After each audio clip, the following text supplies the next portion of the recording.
PN mahu darurat sekarang, kita tahu kenapa. Setelah beberapa hari rang Undang-Undang Perbekalan Belanjawan 2021 dibahaskan di Dewan Rakyat, semakin jelas kenapa kerajaan Tebuk Atap mahu mengisytiharkan darurat. Rupanya ada udang besar di sebalik batu. Ketua Pembangkang Datuk Seri Anwar Ibrahim dalam pembentangan perbahasan itu berkata, COVID-19 disebut berulang kali tetapi peruntukan untuk menangani pandemik berkenaan tidak memadai. Ahli Parlimen Port Dickson itu berkata beliau simpati kepada Menteri Keuangan kerana beliau bukan ahli politik. Beliau menyindir Menteri Keuangan yang hanya tulis sahaja peruntukan sebanyak jumlah 85.5 juta ringgit kepada Jabatan Hal Ehwal Khas atau JASA dan 8.6 juta ringgit kepada penggerak komuniti tempatan PEKT dalam perbelanjaan 2021. JASA itu akan dimasukkan dan kemudian dan juga KPKT 8.6 juta. Tapi yang ini saya simpati dengan Menteri Keuangan sebab dia bukan orang politik. Orang masukkan jadi dia Menteri Keuangan, tulis je. Tapi saya nak beritahu Menteri Keuangan, bila begini jadi macam ni, dibuka, yang kena jawab Menteri Keuangan. Bukan rahsia, JASA merupakan unit propaganda politik parti pemerintah yang menggunakan wang rakyat untuk menyerang pihak pembangkang. Anwar menempelak pihak kerajaan. Boleh cakap apa sahaja untuk menjustifikasi tindakan mereka, tetapi rakyat tidak akan percaya. Cadangan mewujudkan semula JASA dan peruntukan untuknya dibatalkan dan wang rakyat itu boleh digunakan untuk tujuan lain yang jauh lebih bermanfaat. Beliau juga berkata penubuhan PEKT oleh Kementerian Perumahan dan Kerajaan Tempatan adalah untuk menjaga kepentingan menteri berkenaan.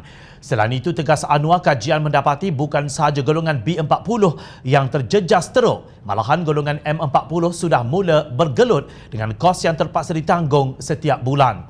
Cuba lihat keuntungan bank, dia tak ada beban. Keuntungan sebelum cukai pada suku tahun pertama 2020 adalah 8.5 bilion ringgit. Suku tahun kedua 8.3 bilion ringgit. Keuntungan untuk 2020 dijangka 30 bilion ringgit.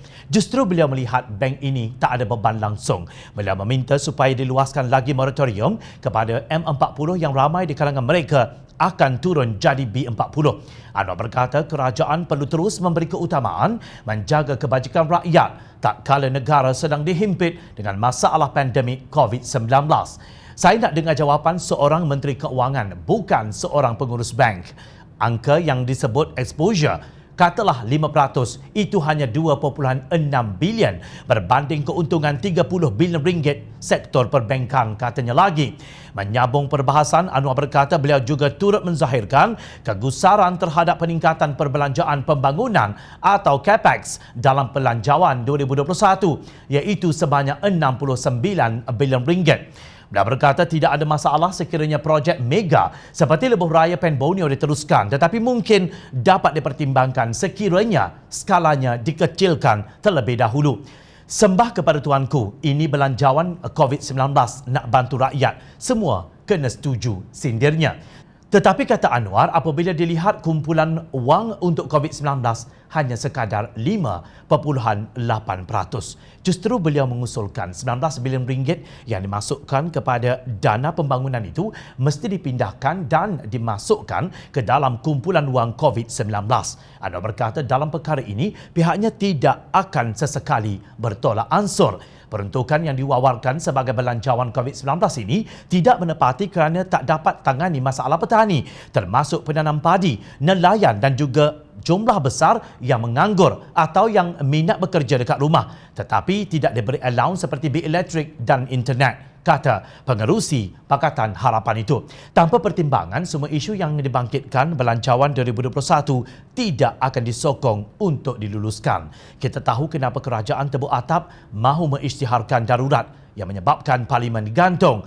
Mereka mahu belanjawan 2021 yang penuh dengan keraguan ini dilaksanakan tanpa semak dan imbang. Jahatkah Pakatan Harapan kalau berbuat demikian? Sudah tentu tidak. Yang jahat ialah gerombongan Tebuk Atap yang mahu menzalimi rakyat dengan menggunakan belanjawan 2021 kononnya untuk COVID-19.